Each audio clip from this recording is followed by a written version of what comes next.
Bonjour, bonsoir, nous voici pour la guidance de dimanche 15 mars. Bon, je le fais à la cool, hein. Je viens de me taper, de me coltiner les guidances de signes et c'était assez intense. Là, allez, j'ai déjà tiré le vice-versa. Nous avons de deck le monde renversé. Qu'est-ce que signifie le monde renversé? Ce n'est pas une carte de pure restriction, rassurez-vous, mais plus de limitation. Il y a, comme vous pouvez le voir, donc, une sorte de une pudeur en fait c'est une pudeur assumée. C'est-à-dire, donc ce n'est pas vraiment une restriction, c'est le fait de mettre des limites à l'intimité surtout. J'entends peu de gens parler de ça, mais là me semble, le fait d'être face au monde peut provoquer une sorte de fanatisme, de culte. C'est un risque à prendre. Mais là, cette carte indique que les énergies nous demandent, et vous comprendrez pourquoi, nous demandent justement de veiller à mettre les limites de l'intime. Oh, on commence à voir, on voit le cul un peu. Non, mais justement, la pudeur n'est pas là où on le croit. Le pudeur, on peut être décomplexé en étant très pudique. C'est mon cas, par exemple. Moi, je m'en fous qu'on voit mes nichons, hein. J'en ai si peu. Mais très honnêtement, je ne supporte pas que l'on trahisse mes émotions, mes sentiments. Si je dis à quelqu'un ah, j'aime machin, si on le répète, je me sens trahi. Ce sont mes émotions, si je les confie, je n'aime pas trop qu'on les répète. Vous voyez, c'est la pudeur, ça c'est la vraie pudeur. Et je pense que cette carte, je donne un exemple à la con que je connais, mais ça peut être sur d'autres points. Mais il y a le fait de devoir mettre des limites avant d'entrer dans le monde. Vous voyez, euh,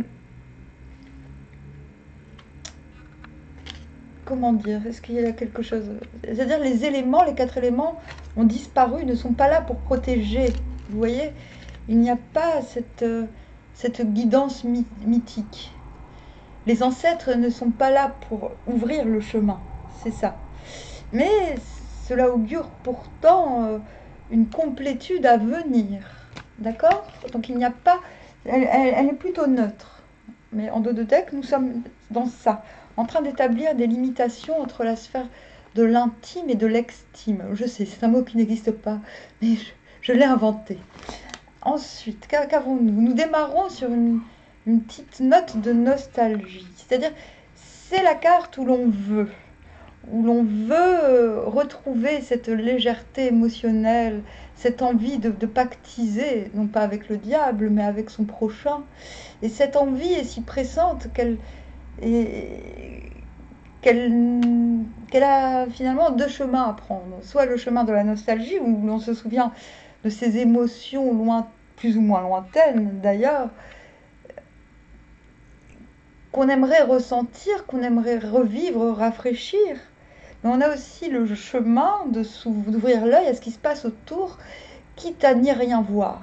Voilà. En fait, cette carte n'est pas forcément le fait que vous soyez dans la nostalgie, mais il démontre le risque que vous vous y retrouviez.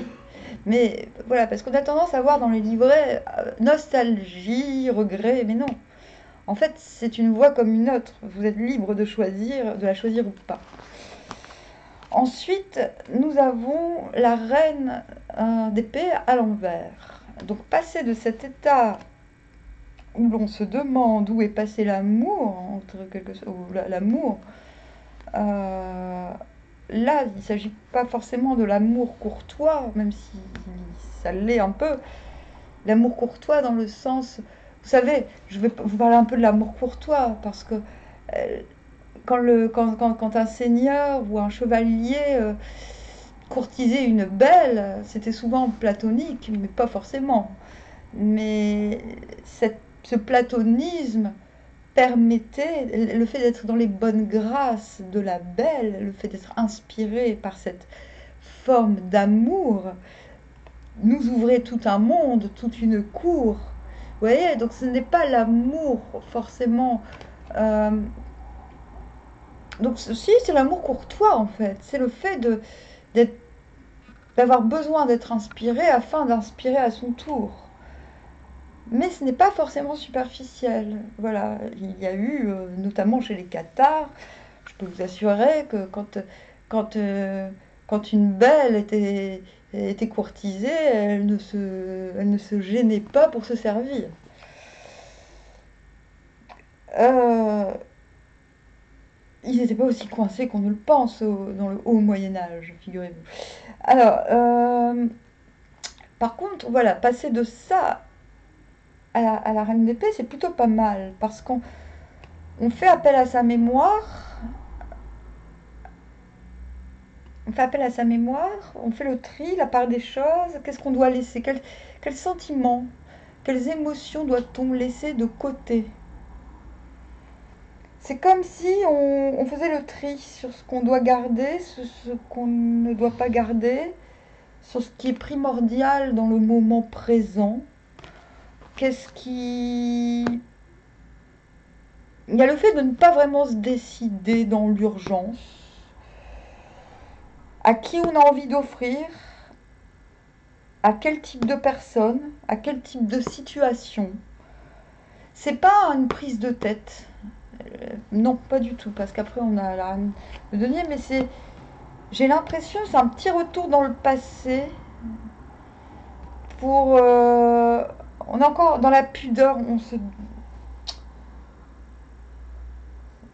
il n'y a pas l'impériosité de faire un choix, en fait. On n'a pas à trancher quelque chose d'extérieur, mais on a conscience de, non pas d'une ambiguïté, mais de quelque chose qui nous entrave et qu'il faut peut-être laisser au passé, qu'il faut laisser à la mémoire, en fait. Tout en sachant que cette reine, elle est la garante de la mémoire. Les cristaux sont garants de mémoire. Donc elle va décider des émotions qu'elle va garder pour sa mémoire. Elle va décider ce qui fait partie de son bagage, de son expérience, de ses casseroles presque j'ai envie de dire, et décider ce qu'elle veut offrir. Et en fait, j'ai l'impression que demain, la part des choses en soi-même peut être réalisée pour à nouveau incarner cette force généreuse qu'incarne la femme, voilà, qu'incarne la femme qui est ancrée à la terre et qui est bien heureuse de pouvoir dispenser son savoir, ses traditions, pas dans le sens poète facho, mais dans le sens ce que je connais des anciens, ce que je connais de ce qui se transmet d'essentiel. Vous voyez?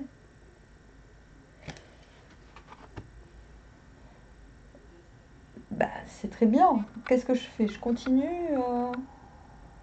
Ah, ouais, je vais continuer avec les animaux totems. Je dis, en fait, c'est un très bel enchaînement. Et de manière sous-jacente, tout est très cohérent. Ah, ça, c'est marrant. Starfish, l'étoile de mer. Voilà, c'est comme si on cherchait. L'étoile de mer, c'est un des matériaux présumés des alchimistes. On a la marmotte. Je vais vous dire. Ah, c'est très bien comme ça. Hop. Oh, oui. Et la baleine. En dos de deck, on a le bear. L'ours. Ah bah c'est ça, on fait son petit ours, on est dans sa caverne. Mais on sait que quand on va sortir, on aura la force avec soi. Hein? On n'entre pas dans sa caverne pour se cacher. Hein. On se détourne du monde parce qu'on a mieux à faire aussi. Voilà, on a des choses à entretenir en soi. On a des choses à limiter. On doit se faire respecter. C'est une action tout à fait convenable, j'ai envie de dire. Donc l'étoile de mer sur les courtisans, je disais, l'étoile de mer, certaines personnes prétendent que que ce serait la matière première nécessaire au grand œuvre. Mais avant tout, c'est la trouvaille, c'est la bonne trouvaille. Vous voyez? Donc peut-être souhaitez-vous incarner cette bonne trouvaille, redevenir la star. Donc vous souhaitez redevenir cette star, cette étoile incarnée. Mais elle est morte là. Enfin bon, bref. Mais peut-être aussi, est-ce ce que vous recherchez? Vous recherchez l'élément, cette rareté qui vous fera peut-être rebattre le cœur? Oui, c'est plus ça. C'est plus ça parce que elle est morte. Peut-être pas, peut-être qu'elle est vivante, mais je ne crois pas. Sinon, on la verrait dans l'eau, n'est-ce pas? Oui, c'est son squelette là. Voilà. Voilà. Et la petite marmotte, la marmotte qui est au crépuscule, hein, on ne sait pas trop si c'est le matin, on ne sait pas trop si c'est le soir, mais qui sort timidement, c'est ça. Reine d'épée, une sorte de timidité. Euh, voilà, qui n'est pas, voilà, qui est aussi, elle a le droit d'être timide, cette reine d'épée. Timidité, finalement, peut-être, le trac. Reine d'épée, trac. Voilà, c'est-à-dire que d'un côté, on assume, on tranche, on gère, et de l'autre, eh ben non. Mais on le fait, c'est comme si le fait de se détourner, de se retourner avec son épée, de ne pas être en mesure de trancher, c'était assumer une sorte de vulnérabilité qui est essentielle et normale quand on est un être vivant. C'est comme ça que je le prends. Et pour en arriver à la baleine, celle qui émerge des profondeurs, pour voilà, c'est le seul, non, c'est pas le seul mammifère marin, mais c'est le mammifère marin par excellence. C'est le roi de l'océan, c'est la reine de l'océan. Voilà. Et pourtant, elle peut sortir. Ah, le temps aussi, Chronos, est en vérité une baleine géante qui se tenait entre le ciel et la mer. D'accord. Bon, voilà. Ce qui expliquerait pourquoi elle peut vivre sous la mer et à l'air. Animal fabuleux. Et je pense que cette femme, cette reine de denier, incarne l'animal fabuleux qu'est l'homme. L'homme qui oublie bien souvent qu'il est un animal. Elle ne l'a pas oublié. Et c'est ce qui fait sa force. C'est ce qui fait qu'elle a le savoir. C'est qu'elle n'est pas soumise à l'oligarchie humaine. Elle est garante. Elle est garante. Elle sait qu'être reine, c'est être garante de la bonne circulation des denrées, la bonne circulation du biotope. Vous voyez? Comme elle est garante, finalement, la baleine est garante de l'esprit du ciel et du lien entre l'esprit du ciel et des abysses. Vous voyez? Elle réunit ces deux mondes. Elle réunit l'animal au végétal. Et l'animal, elle replace l'homme dans la nature. Elle oblige l'homme à retrouver une humilité, vous voyez? Et c'est pour ça que le côté mentaliste, le côté guerrier de la reine de coupe est en mesure d'accepter sa vulnérabilité parce qu'elle ne croyait pas que la reine que la reine d'épée n'est pas humaine. Ce n'est pas parce qu'elle est dans cette posture, ce n'est pas parce qu'elle est en âge d'être une guerrière. Pourtant, elle a les cheveux blancs. Hein. Ce n'est pas parce qu'elle est guerrière qu'elle n'est pas fragile. Bien au contraire. Je vais vous expliquer une petite allégorie. Le fort n'a rien à voir avec le faible. En fait, je vais vous expliquer. Le faible, c'est quelqu'un qui se fait passer pour fort. Et celui qui se fait passer pour fort n'est pas fragile. Il n'est jamais fragile. Il ne connaît pas la fragilité.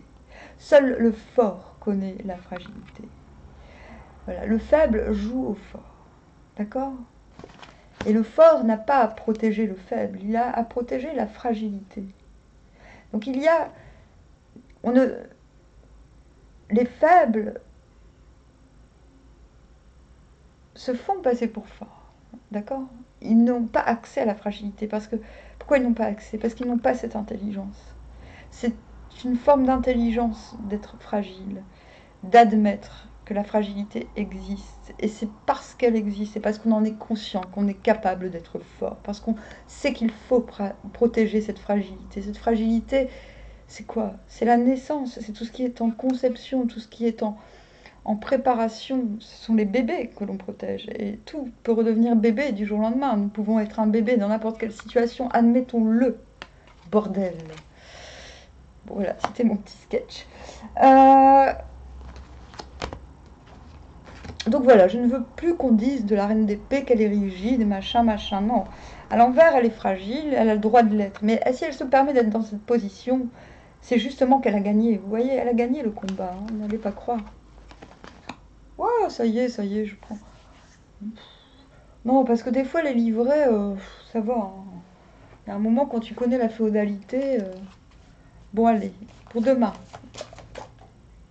des conseils par rapport à ces situations. Donc, on demande de prier. Bah, prier, ce n'est pas forcément Amen. Hein. Prier, c'est déjà... prier, c'est se réunir. Vous voyez, quand on prie, cet acte, il est très peu compris.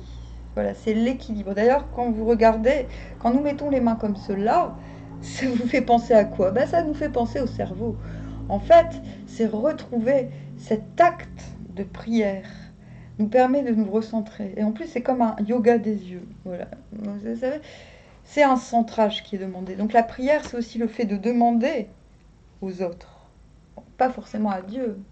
Prier quelqu'un, c'est noble. C'est le fait de dire ce que je te demande est important pour moi, mais tellement important que cela te donne de l'importance. Vous voyez, c'est ça le sens de la prière. Après, nous avons la lumière. La lumière. Oui, c'est ça. On se détourne, on cherche la lumière en soi, on s'y offre timidement, puis finalement, elle est là, la lumière. Hein. Oh!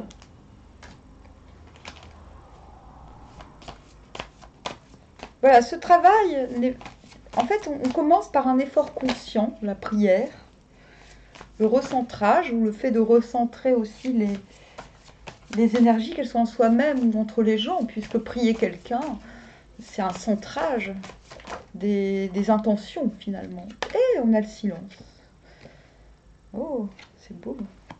Qu'est-ce qu'on a en de deck? L'erreur. Ok, bah oui, mais c'est bien. On fait le tri. Voilà. Erreur. Qu'est-ce qu'on a fait qu'il ne faut pas reproduire? Hein? Qu'est-ce qu'on a fait qu'on ne veut plus? Qu'est-ce qu'on ne veut plus? Et voilà, c'est beau le silence. L'émergence, émerger des abysses pour finalement régner.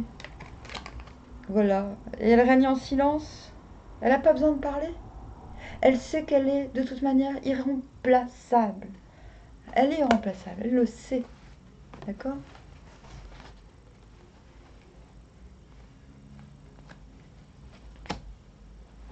Bon, si vous êtes un homme, vous avez le droit d'être une reine de Pentacle. Vous avez même tout intérêt, parce que je ne donnerai pas... je ne souhaite ni... je ne souhaite pas longue vie au patriarcat. Et en plus, je suis carrément convaincue que le patriarcat n'existe pas, en fait. Voilà, on n'a même pas besoin d'être... C'est pour ça que je ne comprends même pas qu'on soit féministe. C'est-à-dire que le patriarcat n'existe pas. Il suffit de voir comment ça se passe dans la nature. C'est du délire. Bon, l'autre, il fait chier. En amour, l'autre, on le laisse de côté parce que lui, ou elle, l'autre, c'est vrai, on peut dire une autre. Des problèmes financiers sont en cause dans votre vie amoureuse en ce moment. L'autre, il est dans le patriarcat. Il y a des femmes patriarcales. C'est justement ce que j'appelle des féministes. Hop, ils se prennent la tête comme les hommes. Quel intérêt? Hop.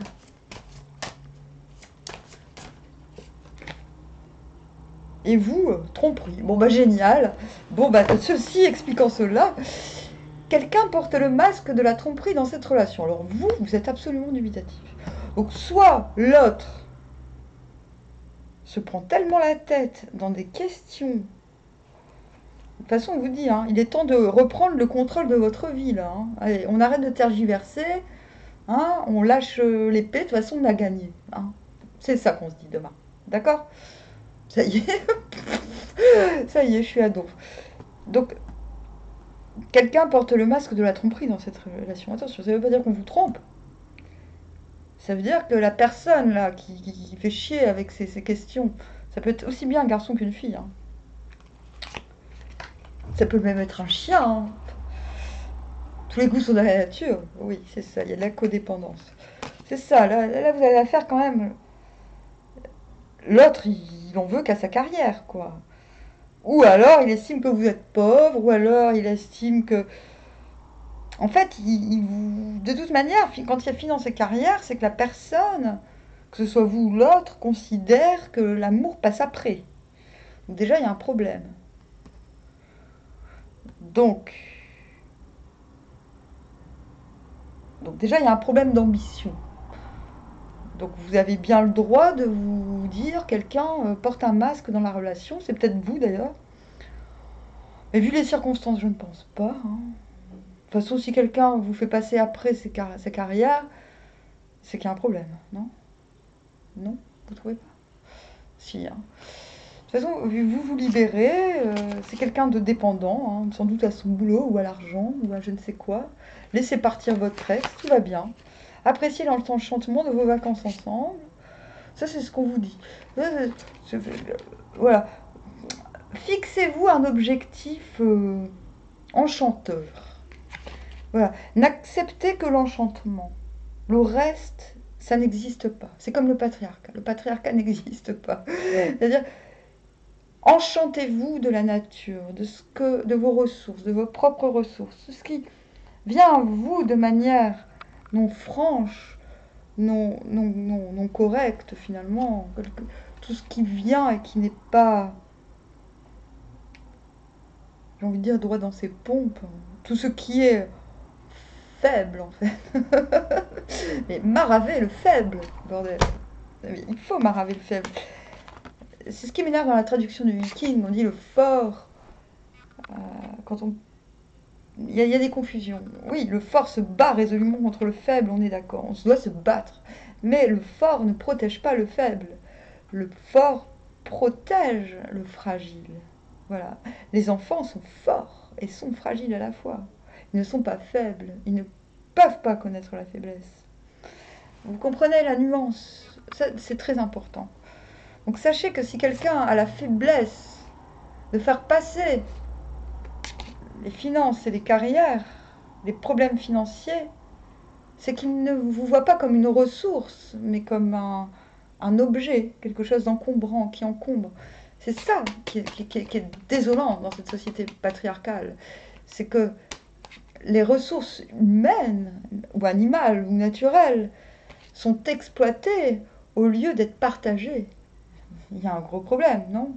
Et ben voilà, là on a affaire, on est en train de faire bas les masques, ou alors de mettre un masque finalement, face à ce type d'attitude. Se dire, ok, tu ne penses qu'à ta bourse. Moi, je vais aller en tâter d'autres. Non mais voilà, ça y est, putain. Ah ben tiens, je vais tirer une carte du cul, en fait, un tarot du cul. Bon, c'est la dernière guidance de la journée, hein.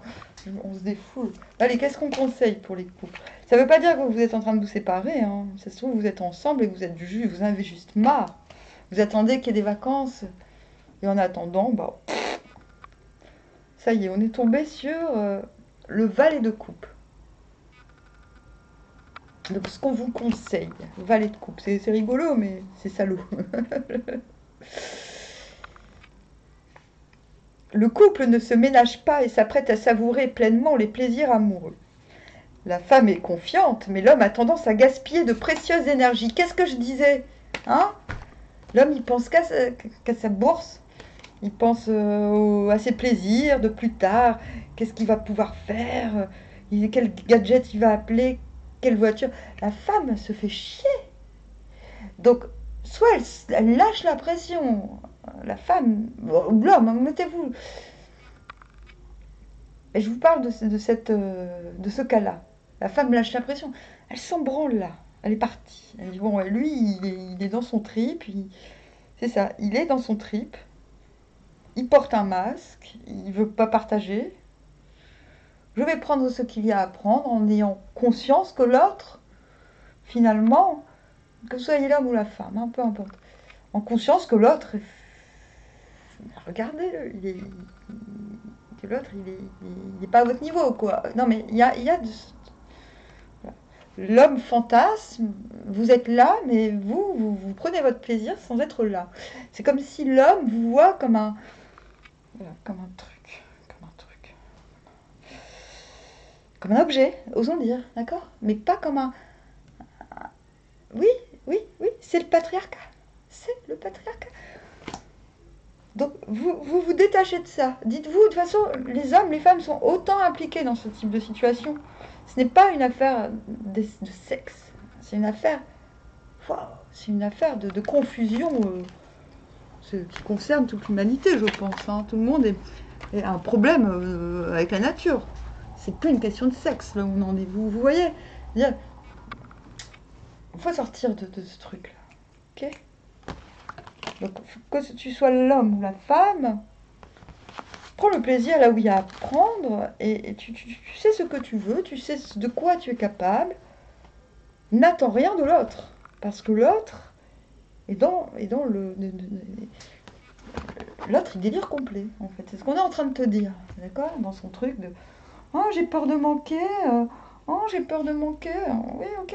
Ah ouais, t'as peur de manquer? Bah, je suis là, moi. Ah, voilà, c'est ça l'histoire. C'est ça l'histoire de demain. C'est pas beau? Si, hein, quand même, parce qu'on s'en sort bien là. T'as vu? Ah, je suis fière de moi. Bon, allez, sur ce. Ah, si, attends, pour le dimanche, il y a un truc que j'ai pas fait depuis longtemps. On va se faire un petit moment de rock'n'roll. Quoi qu'on ne sait pas trop si c'est le rock'n'roll qui va sortir. On va prendre un conseil Music Oracles pour cette journée dimanche. Ah mince.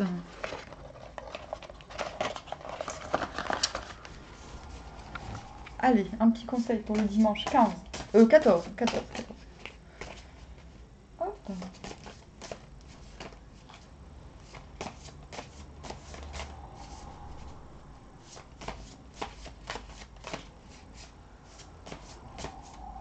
Pour les aficionados du dimanche.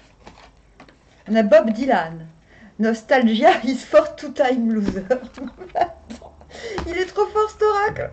C'est le premier truc que j'ai abordé, c'est la nostalgie.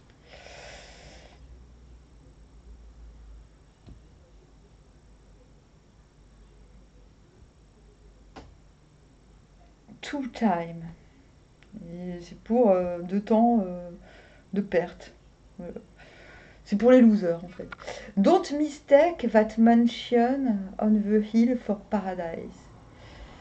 Ne faites pas l'erreur. Je sais plus ce que c'est mansion. Bon, je vais trichette. Mansion. Alors. Oh, la tricheuse. Bah non, je triche pas, au contraire. Allez.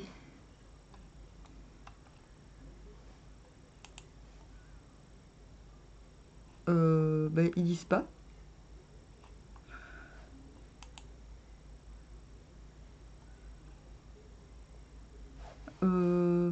Willet. Oh merde. Mais non, c'est français aussi. Mansion. Traduction.